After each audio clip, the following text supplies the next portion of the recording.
Now we're going to talk about the rights of parents.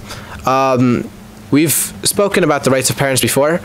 There's a video on that if you'd like to check it out. But there are some points that we missed that Brother Muhsin from Darus Sunnah Latifia, New York, he's a student here. He is going to go over some other rights of parents. Assalamu alaikum wa rahmatullahi wa barakatuh. Wa alaikum assalam wa rahmatullah. As Brother Hassan said, that I will be talking about the rights of parents, and some of the things the parents have is some of the statements about the parents is that they are your Jannah and they are your Jahannam. Abu Umama narrated that a man came to the Prophet, and he asked the Prophet, what are the rights of parents over the child? He said they are your paradise and your hell. This is in Sunan Ibn Majah 3662, and taking care of your parents at an old age is the best deed there is, and the Prophet ﷺ said that. Abu Hurairah reported it, and it's in Sahih Muslim 6510 and 2551. And pleasing parents is before jihad. Now, jihad is when you go to fight for the cause of Allah, and it was narrated by Abdullah ibn Amr. A man came to the Prophet ﷺ asking his permission to take part in jihad. The Prophet told him, "Are your parents alive?" He said yes, and then he told the man to serve them instead of going to jihad. And another thing is pleasing parents is pleasing Allah. Now, here it says Abdullah bin Amr narrated that the Prophet said that if your parents it's saying that if your parents are happy, Allah is happy. If they're angry, Allah is angry. And expansion in sustenance that narrated on Anas ibn Malik. I heard Allah's Messenger ﷺ saying, whoever desires an expansion in sustenance and age should keep good relations with his kith and kin. This is Sahih Bukhari 2067.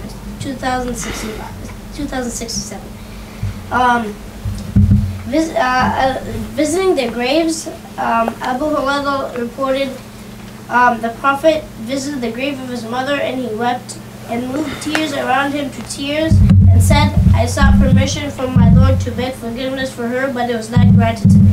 I sought permission to visit her grave, and it was granted to me, so I visit the graves, for that makes you mindful of death. And this is in Muslim 976.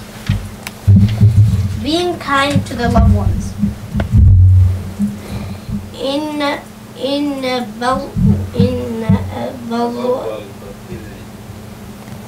إن بر البر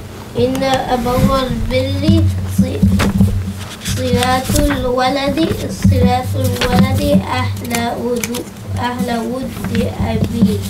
إن بر البر صلة الولد أهل ود أبيه. إن بر البر صلة الولد أهل ود الأبي. Ibn Zilal reported that a desert Arab met Abdullah ibn Umar on the way to Mecca. Abdullah greeted him and mounted him upon the donkey on which he had been riding, and gave him the turban that he had on his head. Ibn Zilal further reported, we said to him, Abdullah ibn Umar, may Allah do good to you.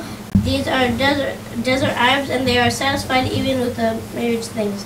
Thereupon, Abdullah said, his father was loved dearly by Umar ibn al-Khattab, and I heard Allah's Messenger ﷺ saying, the finest act of goodness on the part of a son is to treat kindly the loved ones of his father. It's in Muslim 2552. And the next thing I'll be talking about is about a tabi'i. His name is Sayyidina Uwais al-Qarni, and he had a very high status. The Prophet ﷺ talked about him and told Umar, one of the best people of the Ummah, to when he meets Uwais al-Qarni, to ask forgiveness for him to Allah. And also, the Prophet ﷺ said that for the intersection of one man of my ummah, or more, for the intercession of one man of my ummah. Sayyidina Uwais al-Qarni, he would also, one thing that's very important to notice, right, was he would also honor his mother, and he had so many rights over this. Isn't this correct? Yeah. And that's a very important part in this over here. Talks about how Sayyidina Uwais al-Qarni, his treatment with his mother, if you see in page number 21, I believe, his treatment with his mother would have been very kind. If he would take an oath in the name of Allah for something, he would honor it. Ask him to beg forgiveness for you from Allah in case it is possible for you. This is the part that Brother Martin mentioned in the case where Umar, he asked from Uwais al-Qarni for forgiveness for himself, right? And talked about the treatment of his mother would have been very kind. And the hadith I was going to say before was, from the intercession of one man in my ummah, more people than Banu Tamim will be admitted into paradise. This is Sahih Sunan Tirmidhi, hadith 2438. And according to Sayyidina Hasan Basri, this one man is Sayyidina Uwais al-Qarni. So he has this very great respect just because he treated his mother kindly. Now I'll be talking about a story, and in the story, 3 people, they were traveling and it was raining, so they went into a cave for shelter, and they a rock trapped them in the cave, so they decided to ask Allah to open, they made dua for Allah to open the rock. And the first person said, "Oh Allah, you know that I had a laborer who works for me for 1 falaq, 3 slices of rice. But he departed, leaving it.